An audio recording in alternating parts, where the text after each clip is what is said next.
You ever seen something you've worked on and you were like, man, what the hell was I doing with this? What was I trying to say, and how would I explain this to somebody? It's time we talk about artist statements. Let's go for a ride.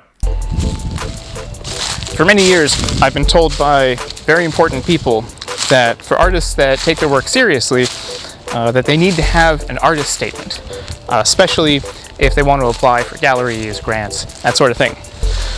What is an artist statement exactly? An artist statement basically introduces people to an artist's body of work.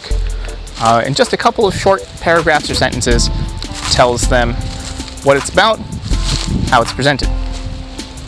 That's it. That's it, he says. To do this very well can be very difficult, but I found an article that I'm going to link below in the comments and description for you that I found very useful, and it's helping me with my process and all of this. It's by Sarah Hotchkiss, who is the visual arts editor for KQED in San Francisco, which is the local NPR PBS affiliate out there. And you should support your local NPR station for all the great journalism and great work that they do. Anyway, my artist statement, I'm trying to avoid being too vague, trying to have too much jargon, and most importantly, trying to avoid too much bullshit. That really deep, impossible to understand artistic bullshit that you can smell across the gallery and see on a 3-page long description next to a single painting. That's not me. I try to keep things simple, sincere, and accessible for everybody. Right or wrong, I was taught to believe that art is a communication of an emotional expression or the communication of an idea. And that, especially if you're trying to introduce a whole body of work or a whole gallery show, some context and some introduction is important. But if you need, page after page to get that communication understood, then the communication's failed. Either the artwork has failed, or the statement has failed, or both. For me, trying to be a real artist, this whole thing is very intimidating.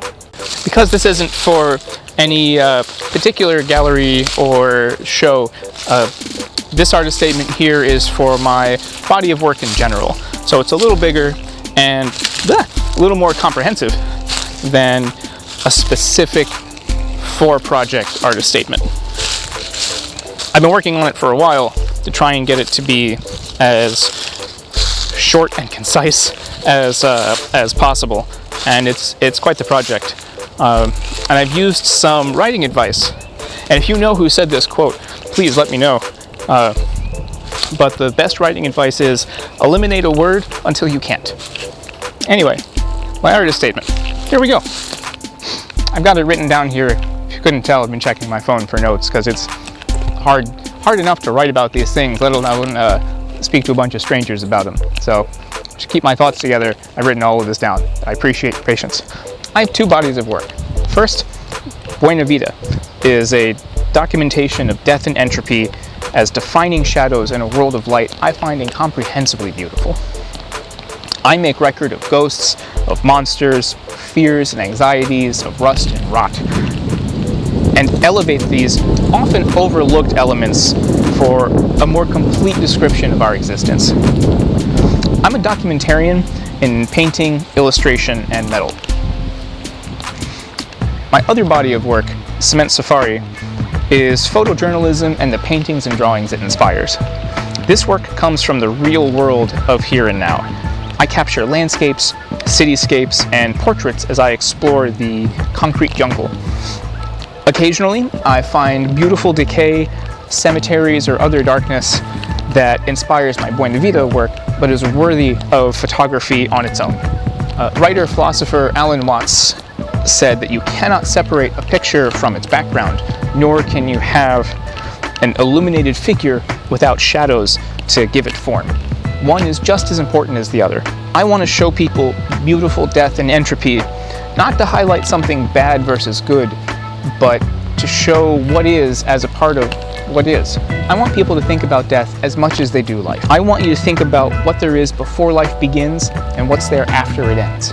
It's a subject matter I'm long comfortable with from a history of struggle. Death, including the prospect of my own, is my oldest friend, and that's reflected in my art. Starting when I was little, I studied witchcraft and the occult, hung out a lot in cemeteries and abandoned buildings, and wandered alone in the deep woods, these woods in fact, and the city streets. I got to observe the cycles of life and death, of construction and decay. Meanwhile, years of behind-the-scenes theater honed my tools for creation, letting me hide in plain sight, but actively shape the universe around me. Like they say, work with what you know. I am at once terrified of the world and awestruck by the beauty of it. And I want to share that with you. And there you have it. There's my artist statement.